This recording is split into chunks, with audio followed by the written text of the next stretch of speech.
This episode is brought to you by Nordstrom. Summer's almost out and fall's calling. Luckily, Nordstrom has everything you need for the season ahead, all under $100. Discover new arrivals from your favorite brands like Mango, Princess Polly, Wave, Free People, BDG, and more. Whether you're planning a last-minute getaway, heading back to class, or refreshing your office looks, you'll find the latest trends and beauty must-haves without breaking your budget. It's easy, too, with free shipping, free returns, and in-store order pickup. Shop today, in stores, and at Nordstrom.com.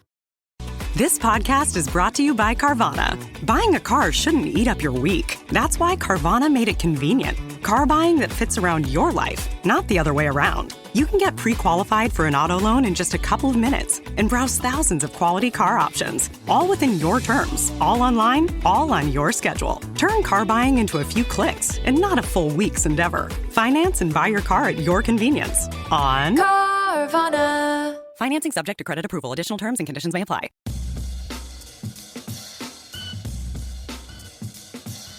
War Eagle, and welcome to another edition of Ever to Podcast, our regular get-together in audio format for you to get caught up on the latest Auburn news and discussions out and about in social media and otherwise where you're hearing those things. We want to catch you up on all of the things that are orange and blue in the Auburn experience, Auburn sports, culture, and family. If it's orange and blue, it's what we do. I'm your host, as always, Kyle Loomis, bringing you today's episode 50. Wow, can't believe we're at 50 episodes of Ever to Podcast. The date, August 12th, 2025. What we've got on store for you in this episode is we're going to be talking about Auburn versus Houston in men's basketball. We're going to take a little of a roundup approach to some football and football practice news and things that have come out over the last weekend and such, bringing us back to this Tuesday. And then we also have some other things we'll try to get into, some cross-country schedule and other news stories if we have time.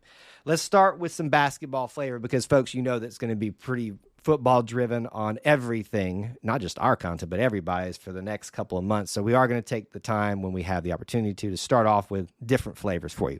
Auburn men's basketball season schedule. I have talked about this on the main podcast, the Auburn Experience, how much I am just itching to get the full schedule. We've already gotten the SEC dates and schedule. We talked about that last week, that broke it down on the Auburn Experience. If you haven't checked out episode 137, you should. But today we got the announcement that Auburn and Houston, we already knew it was going to happen because when they announced this matchup, it was going to be a home-and-home situation last year. It was going to be returning, but today we got the date. November 16th is when it's going to be happening in Birmingham, Alabama at the BJCC.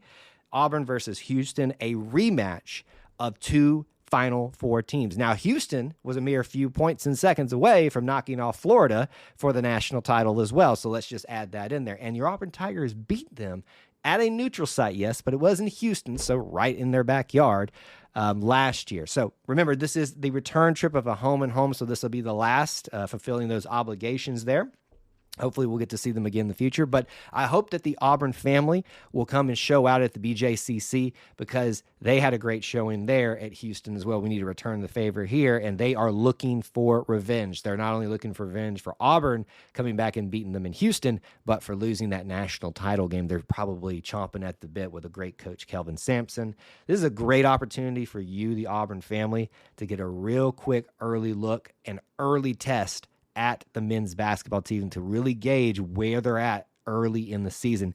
Bruce pitched that as that kind of showing last year. It was going to tell us a whole lot, and he was right with that team ending up in the national title game, and it really did show how good Auburn was and going to be throughout the rest of the year with what they were able to accomplish in Houston. So the return trip is set November 16th. Hope to see so many of you there showing out for the Auburn family. Let's dive into some football news, heavy on practice stuff, and this is more of a related to practice thing, but certainly I think I have to talk about it right off at the top. The news broke yesterday that Malcolm Simmons has been cleared, or excuse me, he's already cleared by the Title IX board at Auburn to participate in team activities. The new news as of yesterday that was broke through the media was that he had all his charges dropped in his domestic violence or domestic assault case that he was involved with and accused of. Now, what we don't know are the facts of the detail, why it was dropped.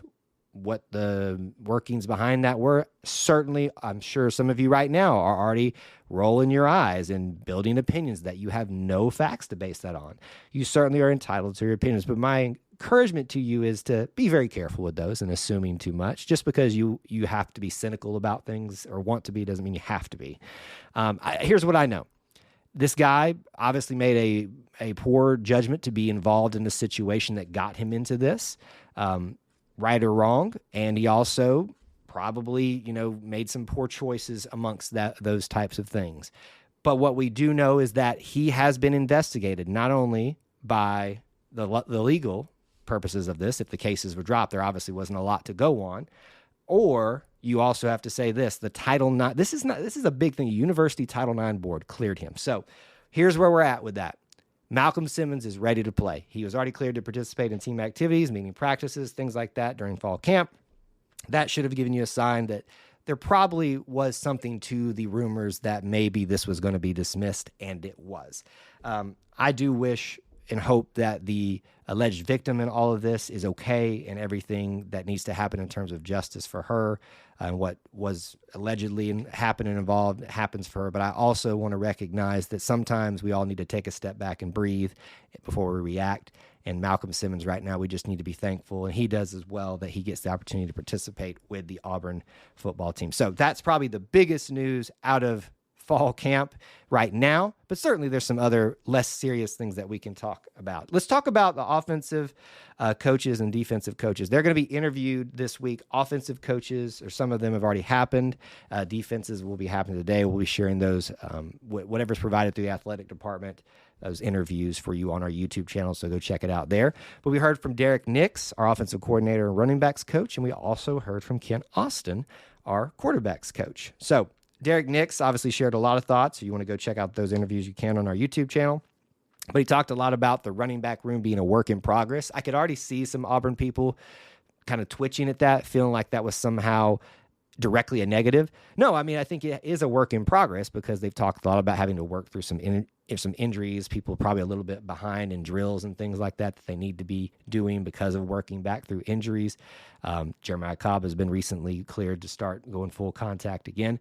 But he talked about, even though it's a work in progress, that he's been pleased. The thing that he wants is working on the details, which is really what it is at this point in camp. You're got the initial, we're at camp over with, it started installing things. Now it's getting things down to a finer detail corrected as you head into the season starting. So that's what Derek Nix talked about in the segment we saw.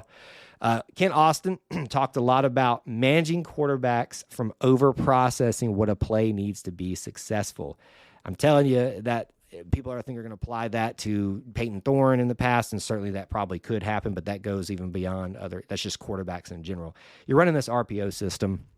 Things are going to get a little complicated with the decisions that you have to make or make the right, and you can overprocess. I could see myself overprocessing those things. So Ken Austin talked a little bit about that.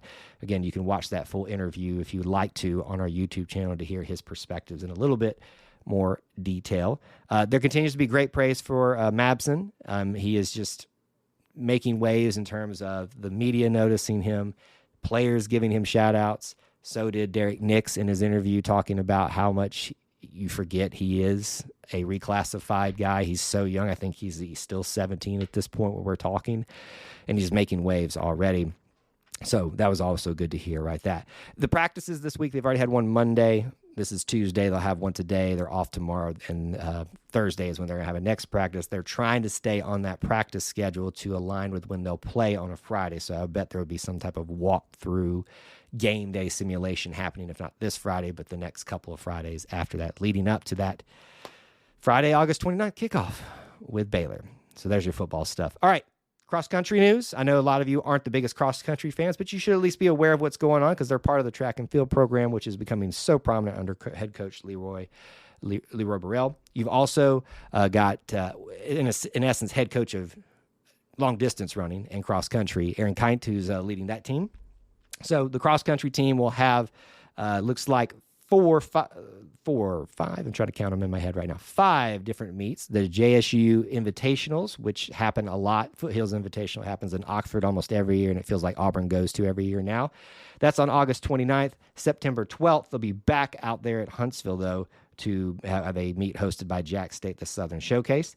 They'll head to Missouri, Columbia, Missouri specifically, to the Jans Creek Classic on September 26th, the Crimson Classic on October 17th, of course, in Tuscaloosa.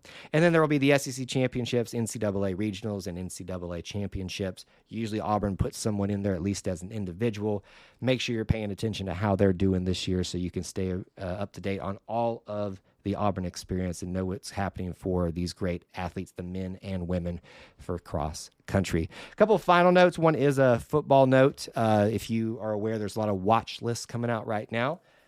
Keldrick Falk was named to the Bednarik Award watch list, the best defensive player, one of the best defensive player awards. I feel like there's several of them out there.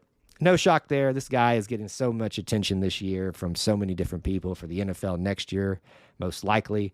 No shock that he's going to be on the watch list for that. In fact, I think it would be a crime if he was not on the watch list for the Bednarik Award. And a cool note out of MLB, a pro note, Auburn in the pros. Casey Mize is up to 11 wins with the Detroit Tigers. You remember he was the number one overall pick out of Auburn going to Detroit several years back. With 11 wins so far this year, he's tied for fifth in the MLB. Why is this significant? He got off to a rough start because of injuries that were hampering, and it kind of looked for a little bit like he may not even be able to get over that hump that those caused. But here we sit. He made it to the All-Star game, 11 wins, tied for fifth in the MLB. Auburn's greatest pitcher of what most people would consider the modern era right now, post Tim Hudson, is doing some great things. So make sure you're paying attention to what he's doing out there with the Detroit Tigers. That's going to do it for this episode 50 of not the Auburn Experience, Ever to Podcast. We appreciate you being here with us today and letting us catch you up on the Auburn Experience. As always, we want to hear from you. Drop us a line in direct messages on social media, email e2cnetwork@gmail.com. The only thing I want to remind you of is to check out our latest episode of the main podcast, episode 137 of the Auburn Experience with myself and my co-host, Austin Scott. Check that out if you haven't. Thanks for hanging out with us today. Until we talk to you again, War Eagle.